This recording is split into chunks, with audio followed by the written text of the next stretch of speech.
This is Murder in the Morning with Tony Bruschi and Stacey Cole.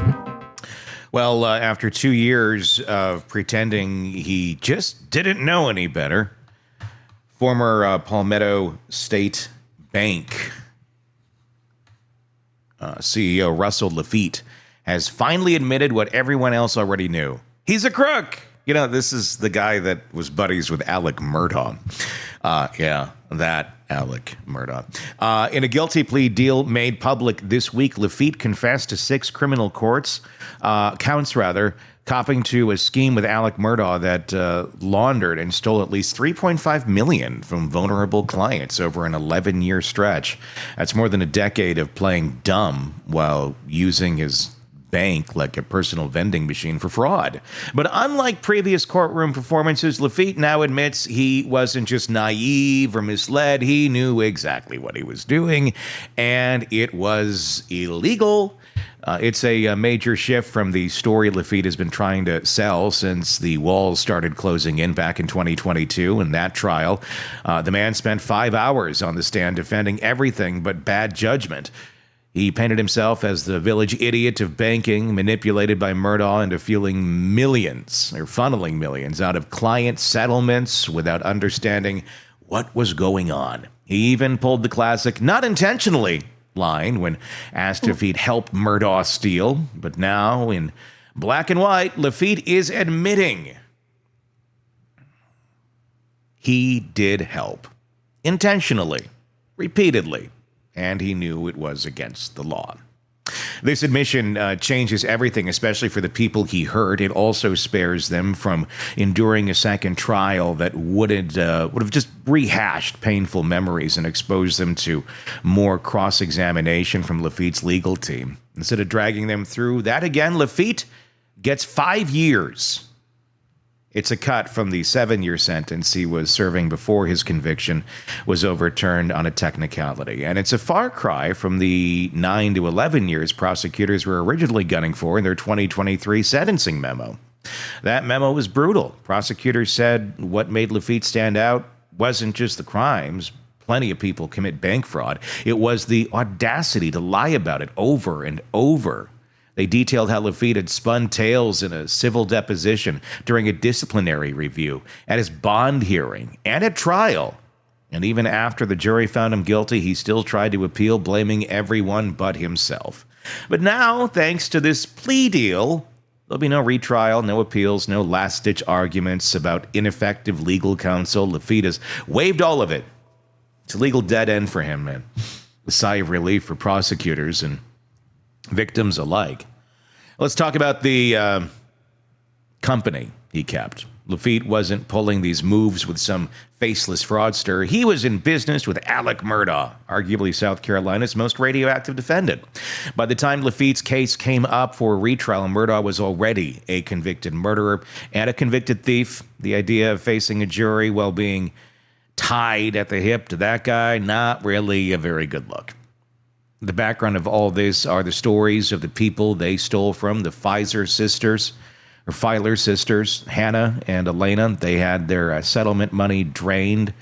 Natasha Thomas lost $350,000. Arthur Badger left to raise 6 children after his wife's death in a crash, had over $1 million siphoned from his rightful settlement. Laffitte helped reroute that money through his bank into accounts he and Murdaugh controlled, like some twisted game of Monopoly where the victims always lost, so the banker pocketed Boardwalk. Emails between Laffitte and Murdaugh discussing Badger's money were described by attorney Mark Tinsley as especially damning, which is why Tinsley says this guilty plea isn't a surprise, it's damage control. And for the victims and their attorneys, this deal is about more than just prison time. It's closure, it's avoiding another public trial, and most importantly, it's proof in writing that Laffitte wasn't just a clueless banker caught in the crossfire. He was an active, informed participant in a massive fraud.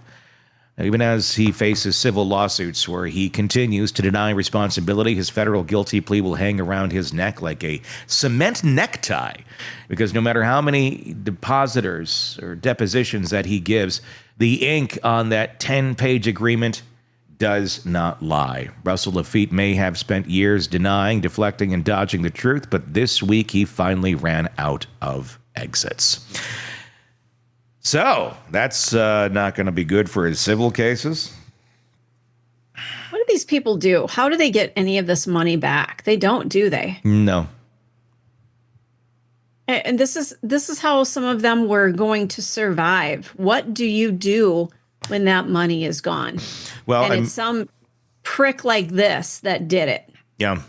Well, I mean, with something like this, I mean, they would, seize his assets. They probably already have. And then whatever they could get out of that, then they would disperse to victims, usually. I don't know exactly how that's all gone down here.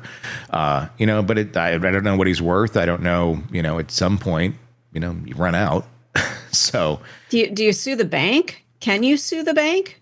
Go after them because he represented them? I think the bank has been sued.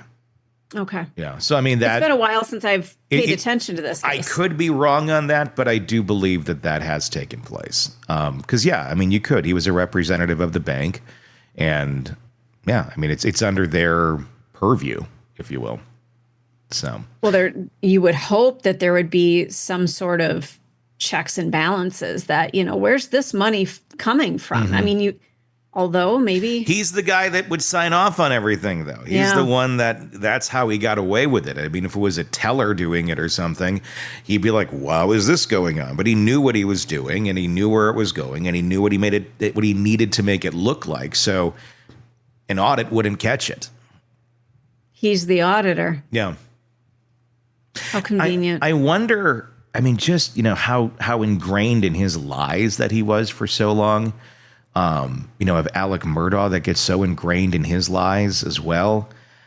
It just seems like that is such a way of life for a lot of people in power there. It's probably a way of life for a lot of people in power anywhere, quite honestly. But the level of it for people that, you don't think of as criminals. I mean, these were, fathers, these were husbands, they really portrayed themselves as, just a down-home banker. I'm just a friendly neighborhood bank. Come on in. Kids get a box probably of raisins. Sponsored a softball team too, right? Yeah, I don't know, probably. I have no idea. I wouldn't doubt it. I wonder if they gave out... the little dum-dum suckers to the kids, or if they did raisins. Did you ever get the raisins at a bank? No, just the dum-dums. Yeah, my parents went to a credit union, and they gave out little boxes of Sun-made raisins. And there's nothing wrong with raisins, but the problem would be... You want a dum-dum. Well, you want a dum-dum because raisins seem healthy and kids don't want healthy. But number two... Unless they were fresh, those things could crack a tooth. They'd get so hard. Yeah, I think they went through a lot of them, so I think they were pretty fresh, if I remember the raisins. Do banks still do that? I know they give out dog bones. I don't know the last time I went through a bank drive-through. Yeah, it's been a while. Last time I did, though, my bank is all digital. Like, even where there are windows, it's digital now. And I don't know that there's... Because sometimes there's not even... You're not even talking to the people behind there. You're talking to, like, somebody in an office. And then they relay to the bank or whatever, like, okay, take this to... Or some of it's just completely automated, too. You're just putting your money in or pulling it out. My bank's in another state, and then I've got one in Minnesota, so I haven't been there in probably 10 years. And then I've got another one that I don't even know if it exists. The money just goes through and the card works. I think it exists. Yeah, and then you're going to find out you're like committing some sort of horrible fraud. It's money laundering. I didn't know. Just like Russell Laffitte, I had no idea I was helping do all of this. I wasn't even sure if the bank existed. Yeah. Well, how do you know if a bank exists, especially now? I mean, it's there to me, to my knowledge, I go through Charles Schwab. Is there a physical bank somewhere? I've done everything online. I sign up online. I have an app. I can't say it's one that I've seen around here, but I wonder. I would imagine there's some in some places, just not as. I don't know. Or maybe some parts of the country they're more, prevalent. I don't know. It's weird though. It's weird to send your money to an entity you've never seen. Yeah, it is for us, but there's a lot of online banks that do not have any sort of physical location, and they have like some pretty good interest rates and stuff that are usually better than anything you can get in a physical setup. But again, it is kind of weird. We're used to going through the drive-through. We're used to walking in and seeing a teller and getting the dum-dums. The dum-dums, or on a bad day, raisins. Craving non-stop true crime updates? Press subscribe now and get the latest cases, analysis, and expert commentary delivered straight to your feed. Only from the Hidden Killers podcast and True Crime Today.